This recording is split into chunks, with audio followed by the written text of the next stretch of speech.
ಕೇರಳದ ತಿರುವನಂತಪುರಂ ಲೋಕಸಭಾ ಕ್ಷೇತ್ರದಲ್ಲಿ ಕಾಂಗ್ರೆಸ್ ಅಭ್ಯರ್ಥಿ ಶಶಿ ತರೂರ್ ವಿರುದ್ಧ 14,000 ಮತಗಳ ಮುನ್ನಡೆಯನ್ನ ಕಾಯ್ದುಕೊಂಡಿದ್ದಾರೆ ರಾಜೀವ್ ಚಂದ್ರಶೇಖರ್. ಮಹತ್ವದ ಮಾಹಿತಿ. ತಿರುವನಂತಪುರಂ ಲೋಕಸಭಾ ಕ್ಷೇತ್ರದಿಂದ ಕೇರಳದಲ್ಲಿ ಈ ಬಾರಿ ಬಿಜೆಪಿ ಖಾತೆಯನ್ನ ತೆರೆಯುವಂತಹ ಚಾನ್ಸಸ್ ಇದೆ ಅಂತ ಹೇಳಿ ಬಹುತೇಕ ಎಕ್ಸಿಟ್ ಪೋಲ್ ಸಮೀಕ್ಷೆಗಳು ಹೇಳಿದ್ವು. ತಿರುವನಂತಪುರಂ ಲೋಕಸಭಾ ಕ್ಷೇತ್ರ ಕಾಂಗ್ರೆಸ್ನ ಭದ್ರಕೋಟೆಯಾಗಿರುವಂತಹ ಲೋಕಸಭಾ ಕ್ಷೇತ್ರ.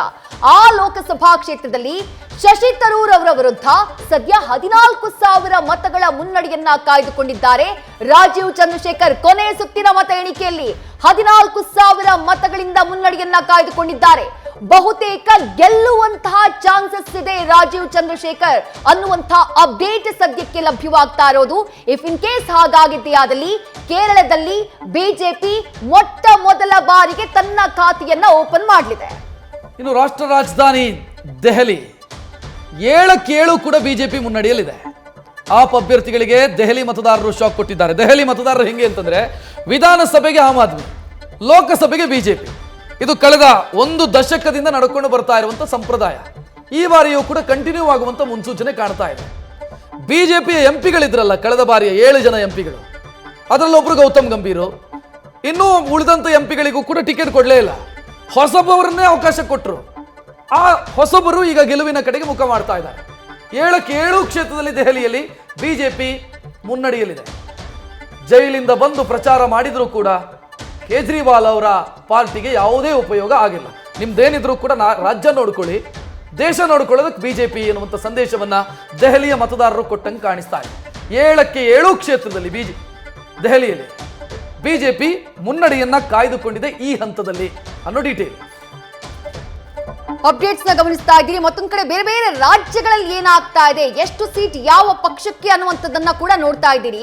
ಪಶ್ಚಿಮ ಬಂಗಾಳದಲ್ಲಿ ಶಾಕಿಂಗ್ ಎಕ್ಸಿಟ್ ಪೋಲ್ ನಿಂದ ಕಂಪ್ಲೀಟ್ ಉಲ್ಟಾ ರಿಸಲ್ಟ್ ಕಾಣಿಸ್ತಾ ಇದೆ. ಕೇವಲ 12ರಲ್ಲಿ ಬಿಜೆಪಿಯ ಅಭ್ಯರ್ಥಿಗಳು ಮುನ್ನಡೆಯಲ್ಲಿದ್ದಾರೆ ಅನ್ನುವಂತ ಮಾಹಿತಿ.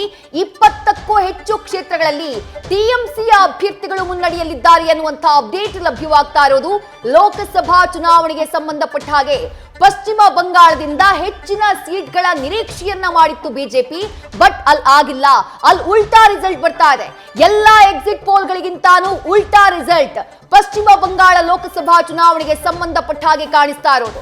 ಗುಜರಾತ್ನ ಡೀಟೇಲ್ಸ್ ನ ನೋಡ್ತಾ ಇದ್ದೀರಿ. ಬಿಜೆಪಿ 25, 1 ಸೀಟ್ ಕಾಂಗ್ರೆಸ್ಗೆ ಹೋಗಿದೆ. ಹರಿಯಾಣದಲ್ಲಿ 4 ಬಿಜೆಪಿ, 6ರಲ್ಲಿ ಕಾಂಗ್ರೆಸ್ನ ಅಭ್ಯರ್ಥಿಗಳು ಮುನ್ನಡೆಯನ್ನ ಕಾಯ್ದುಕೊಂಡಿದ್ದಾರೆ.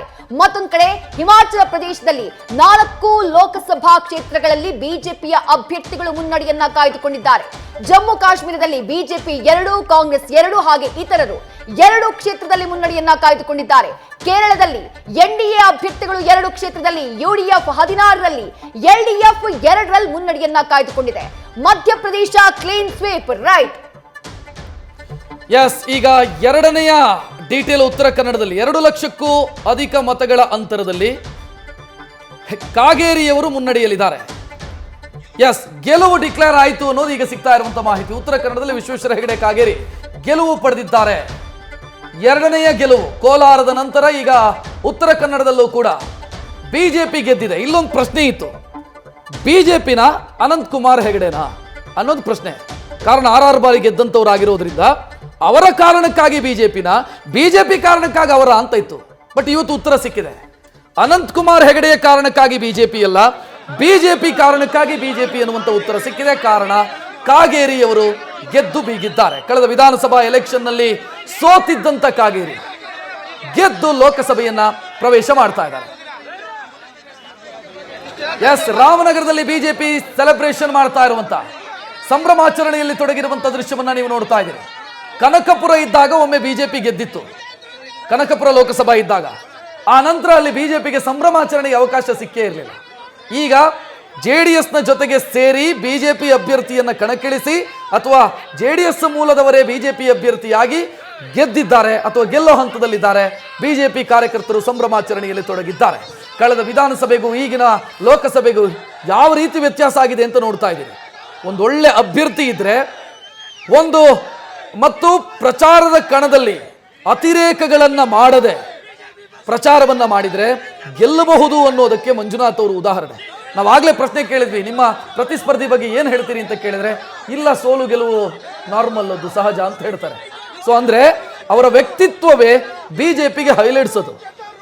ಮಂಜುನಾಥ್ ಅವರ ವ್ಯಕ್ತಿತ್ವ ಬಿಜೆಪಿ ಪಾಲಿಗೆ ಬಹಳ ದೊಡ್ಡ ಅನುಕೂಲವನ್ನ ಮಾಡಿಕೊಟ್ಟಿದೆ ಬೆಂಗಳೂರು ಗ್ರಾಮಾಂತರದಲ್ಲಿ.